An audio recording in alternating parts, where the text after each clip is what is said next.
සමාජිකකම කියන රටක් කියලා අමුතුවෙන් කියන්න ඕනේ නැහැ නේ ශල්ලි. ඔව් අමිල. ඒ වගේම තමයි ජාතික රූපවාහිනිය කියන්නේ. නව වූ තාක්ෂණය සහ දැනුම නිරන්තරයෙන් ඔබ වෙත ගෙනීමට සැදී පැහැදී සිටින නාලිකාවක්.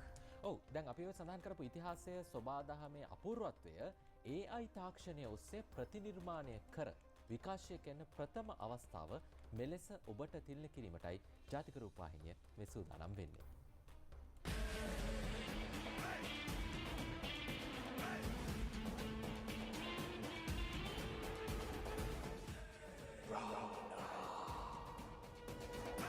ශ්‍රී ලංකා ඉතිහාසයේ සංස්කෘතික සහ ජනමනස අතර අපූර්ව සම්බන්ධයක් ඇති චරිතයක් ලෙසයි රාවණා රජතුමා හැඳින්වෙන්නේ.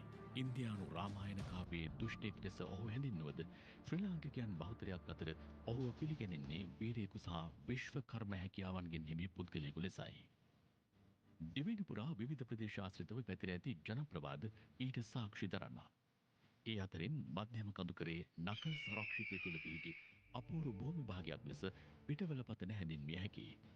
අද රූ ට්‍රැවලර්